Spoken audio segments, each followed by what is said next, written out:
Aha, there you are. So, Neil Young,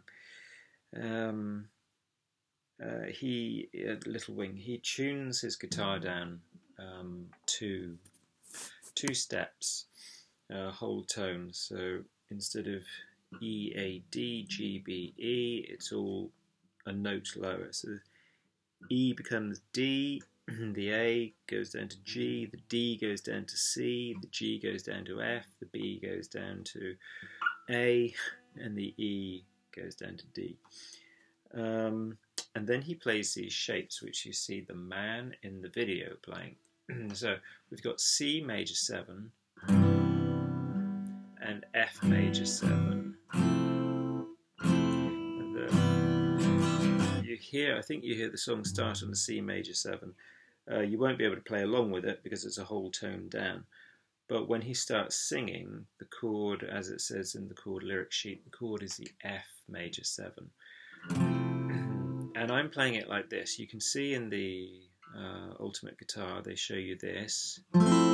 Just these top 4 strings, 3, 2, 1 frets, and then open top E string. And you know that shape, that's your F shape. And then your A string is muted by the fingernail part of this finger, 3rd finger. And if you can, well, they say mute that string, or that low E string, or if you could put the thumb over the top and get a note like that. Yeah, so I'm actually pressing on the 1st fret. Now, I would say play the F like this, which is almost the same thing. Yeah, instead of this, fingers 1, 2, 3. Finger 3 will move down from the 3rd fret of the D string to the 3rd fret of the A string, and the little finger will go on the 3rd fret of the D string. So we've got, in terms of frets, 3, 3, 2, 1, 0. At this, we're going to keep that top E string open. It's going to be the pedal note, or the note that keeps ringing out through both chords. This shape of F is almost exactly the same as this 4-finger C. You can see that I'm just keeping my 1st finger there on the B string, and I'm moving fingers 2, 3, and 4, all of them, keeping the same shape, just moving them down a set of strings, obviously physically up, but in terms of pitch, down a set of strings.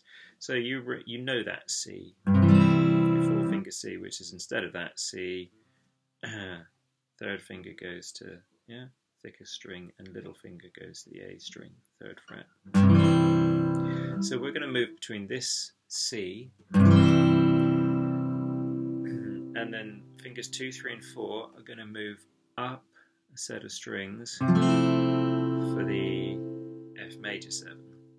Now you can stick to just that, playing the F major 7 like that, in which case mute this E string either with the nail of the 3rd finger or with the thumb coming over and just touching the low E string and muting it. If you can, however, if you can get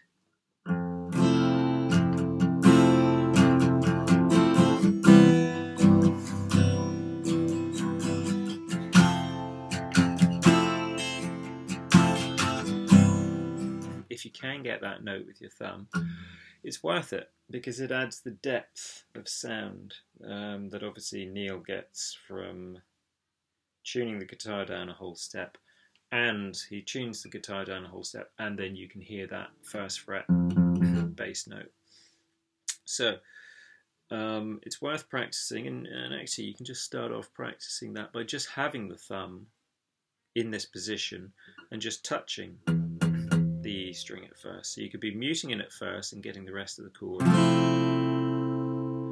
And then as time goes by, if it's not happening already, you can just get used to, instead of just the thumb touching the low E string, actually pushing.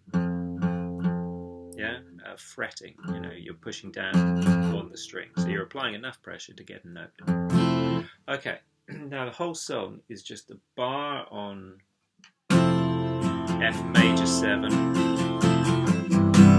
and a bar on C major 7, all the way way through. That's it. Great, isn't it? Very pretty song. Just those two chords, 1 bar each. Now the count is slow.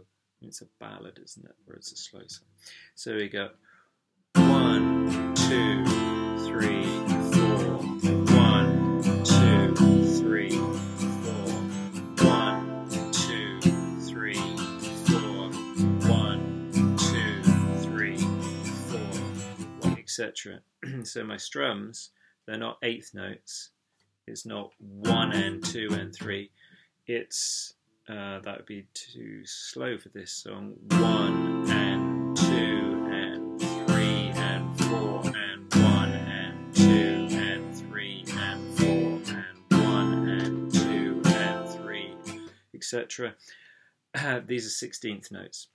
So instead of 1 and 2 and 3 and 4 and 1 and 2 and 3, instead of your hand moving at that speed, it's moving at double speed, because the beat, instead of being split into 2, 1 and, is split into 4.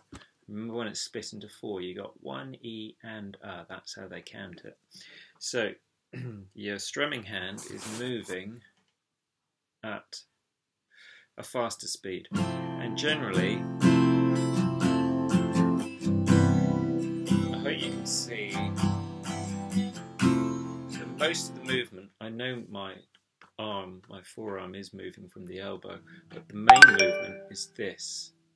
Yeah, it's movement from the wrist. Yeah, so have a floppy wrist, have a loose wrist, because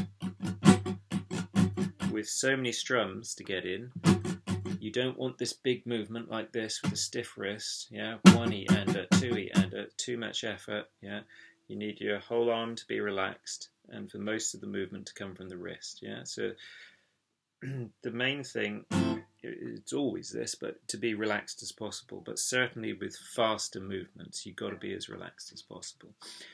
So the strumming pattern I would use is something like this.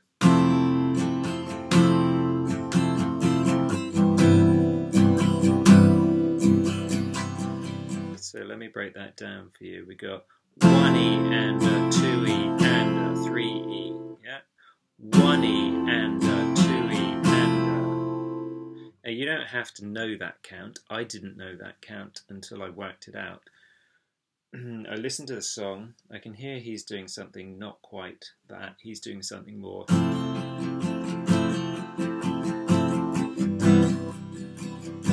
He's doing something more simple, actually, and that's fine. Do that if you want. So you saw that was just 1 E and a 2 E and a 3 E and a 4 E and a 1 E and a 2 E and a 3 E and a... You can just do that. Down, up, down, up, down, up. If you're going to do that, I would say accent some of the beats, as I did. You don't have to accent the same ones as I did, but I accented the 1, the and of the 2 and the 4, which is very typical. I went 1 E, and by accenting, I just mean I played those louder. So 1 E and a 2 E and a 3 E and a 4 E and a 1 E and a 2 E and a 3 E and a 4 E and a... Yeah, that's absolutely fine. So you just... sorry, a message. So you're just moving your hand all the time, of course, but you're strumming all the time. You're actually making contact with the strings all the time, and you're making a pattern out of that by accenting. Yeah, so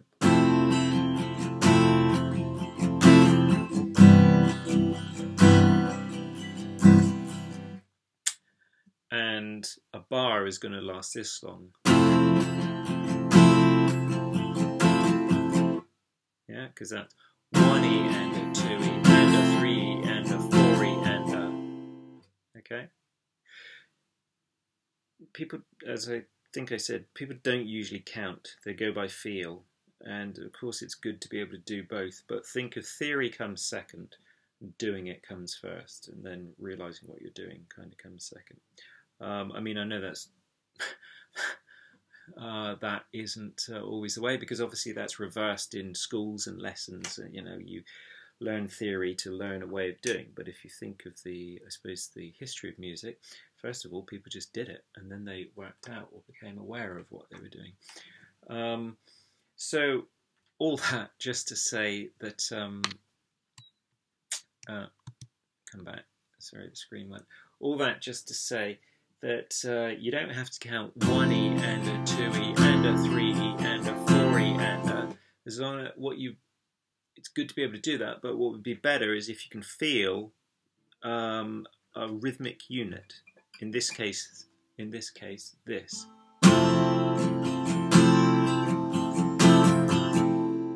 And then you know that you've got to change chord because you've done da da da da da da da da da da da da da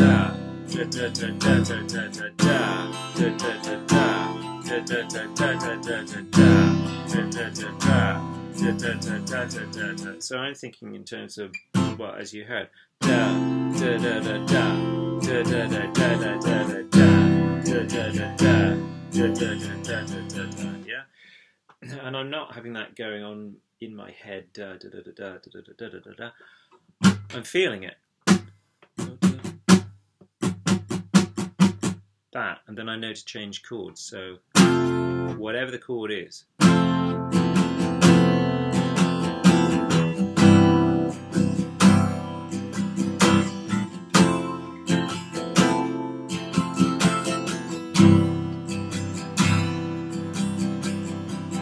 Okay, so that's you strumming all the time, and I did something missing out strums. You know, it's just typically how you come up with patterns, but the same sort of thing. I'm just missing out strums rather than strumming all the time. I think I was doing the same emphases or same accents basically. So what was I doing? I was going, yeah, that's pretty much the same thing, but I'm just missing out strums. Yeah, so 1E and a 2E and a 3E and a 4E and a 1E and a 2E and a 3E and a 4E and yeah. I'm supposed to say 1E and 2E and so I sometimes say E at the end by mistake, but how you distinguish them is 1E and Again, you don't have to know where these strums come in the 16th note patterns in the 16th note beat. You want to get that feel of da. Sorry, let's do it on an F. Da, da, da, da, da, da, da, da, da, da, da, da. So down, up, down, up, down, up, down, up, down, up, down, up. Ba, ba, ba, ba, ba, ba, ba, ba, ba, ba, ba, ba. Yeah, and notice when I had the gaps, my strumming arm kept moving to keep time. So in that first gap, I've got down, down, up,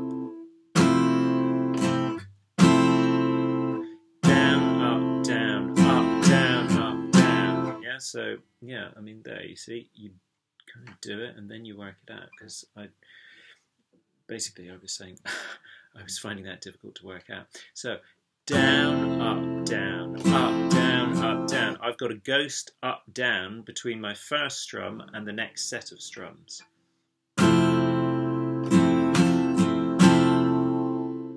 And then I've got another down, up between the next set of strums. So, down, up, down, up, down, up, down, up, down, up, down, up, down, up, down, up, down. Yeah?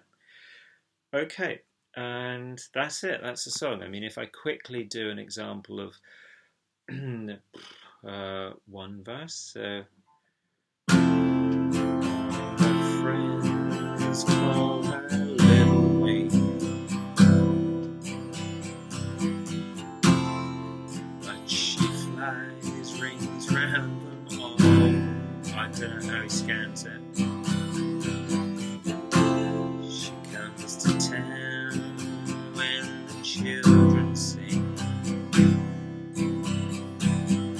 and leaves some feathers if they fall. She leaves her feathers if they fall, etc. And he just does it slightly faster than that. Yeah. Okay, that went on slightly longer than I thought. Good Lord, 15 minutes. I guess because, yeah, it's a very simple song, but I was just making those general points about strumming. And, yeah, and a bit about which version of the F major 7 you want to use. Okay, well, that's a beautiful song. And it's just 2 chords, and it's worth working on your 16th note strumming. By all means, do the just.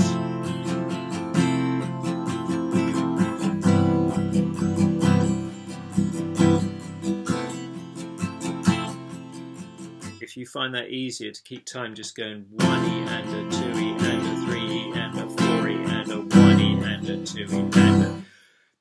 Do it. Do that. And if you do that, strumming all the time, I'm sure you'll find that you'll naturally emphasize or accent some strums more than others. Okay, I'd better go. All right, bye.